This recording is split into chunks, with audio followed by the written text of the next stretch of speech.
I've been working on the railroad all the livelong day. I've been working on the railroad just to pass the time away. After the bank panic of 1873, a wave of depression set across the country. Due to this economic crisis, many railroads needed to cut wages for their employees. The Pennsylvania Railroad, the country's largest railroad, had already cut wages by 10%, but on July of 1877, wages were cut by another 10%. On July 13th, the Baltimore and Ohio Railroad cut wages by 10%, and in addition cut the work week to 2 to 3 days. 40 locomotive firemen walked off, and by the end of the day, workers began blockading freight trains near Baltimore and West Virginia. Also in July, the Pennsylvania Railroad decided to double the length of all eastbound trains without increasing crew size. Workers on the railroad then seized control of all rail yard switches, blocking the movement of trains. The wage cuts caused violent outbreaks in Martinsburg, West Virginia, where workers walked off the job and blocked the tracks. Then, still outraged by the cut, they started to burn and destroy the railroad properties. This was the first major rail strike in the U.S. and the first ever national strike. According to the Argus, a newspaper at the time, officers were jeered at and the governor of state was insulted and stoned. This rage spread across the country from Maryland all the way to San Francisco. More than 100 people were killed and millions of dollars in property were destroyed. In Baltimore, state militias were met by a mob that began throwing stones at them. The militia started to fire into the crowd and killed 10 people. This led the protesters to become even angrier. They burned a switch town in a passenger car, then later sent a locomotive crashing into freight cars. In Pittsburgh, local militia sympathized with the strikers, so the governor of Pennsylvania called in National Guard troops for assistance. However, the troops fired into the crowd and killed more than 20, including women and children.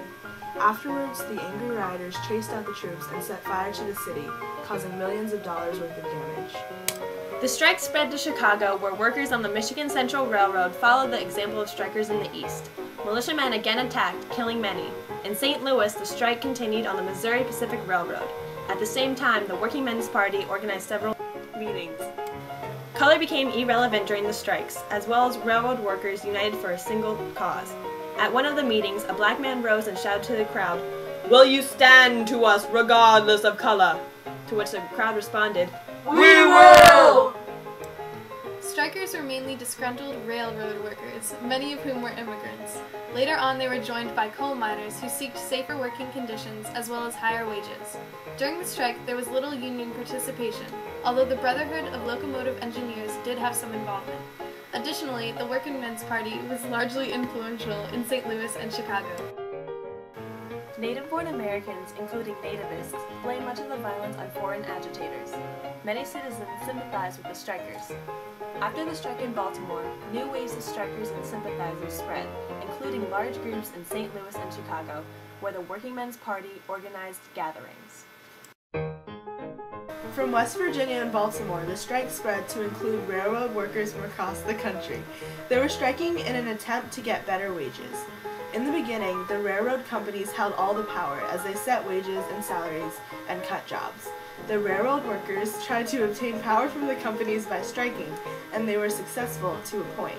They showed what they were capable of, but they did not gain any major control. All levels of government were involved in the attempt to break strikes. However, in several cases, local and state governments were ineffective because the militiamen often sympathized with strikers and were therefore unsuccessful in bringing strikes to an end. In these cases, such as in Maryland and West Virginia, the governor had no other choice than to ask President Rutherford B. Hayes for federal help. Overall, while the federal government was only beckoned in extreme cases, federal troops were most successful in ceasing the violence and ending strikes. The fault of the strike came mostly from the railroad companies who decided that wage cuts were necessary. After these companies, such as the Baltimore and Ohio Railroad, made cuts, many railroad workers became victims because they no longer had enough money to survive.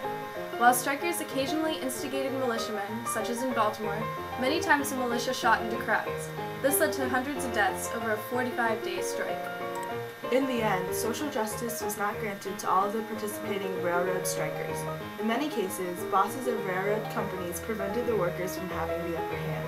Some companies enforced stricter and more conservative business unionism, which prevented workers from challenging their bosses. Other companies strengthened the police force presence in their buildings. The same companies that enlarged the police forces often enforced an iron rule as well to keep workers. On the other hand, larger and stronger labor unions were organized to ensure worker rights and negotiate fair wages. Economically, from the workers' point of view, justice was served. Many companies received their punishment in the form of a loss of thousands to millions of dollars worth of property. The Burlington Railroad lost a total of $1.2 million due to the strikes and the violence that destroyed buildings and trains. The strike was ended in August of 1877, only 45 days after it had begun. The troops sent by the federal government played a large role in ending the strike, as did the troops of the state and local militias. Additionally, strikebreakers employed by the Baltimore and Ohio Railroad Company played a significant role. The results of the railroad strike of 1877 varied. Workers in certain companies benefited from the strike, while others actually ended up with stricter regulations. For example, some companies began labor reform and provided death benefits and pension plans for their workers. The strike also increased public awareness for railroad workers. On the other hand, other companies made stricter rules in an attempt to prevent any future strikes. One of the short-term effects of the strike was that the economy of the United States was briefly paralyzed. Also, the governors of 10 states mobilized around 60,000 militiamen to help reopen railroads. A long-term effect was that the strike set the stage for even more violence in the 1880s and 1890s, such as the Haymarket Affair, the Homestead Strike, and the Pullman Strike. The strike was slightly successful for the workers on the railroad, as some wage cuts were rescinded. However, in the long run, most railroad companies became more determined to never again let workers gain the upper hand. The only way the strike could have been prevented would have been if the wages had not been cut. However, this scenario is not realistic considering the economic depression occurring at the time. The situation would have been handled better if violence and vandalism had not been used as tactics of negotiations. The Great Railroad Strike of 1877 inspired strikes that would take place in the future. On July 1, 2009, the Rail, Maritime, and Transport and ASLEFT unions ignited a strike over pay and working conditions. This caused only 1 in 18 trains to operate during the 48 hours of striking. Bob Crow, a secretary of one of the unions, said, "This strike has been caused by greedy National Express bosses that have soaked up 2.5 billion euros in taxpayers' subsidies in the last 10 years.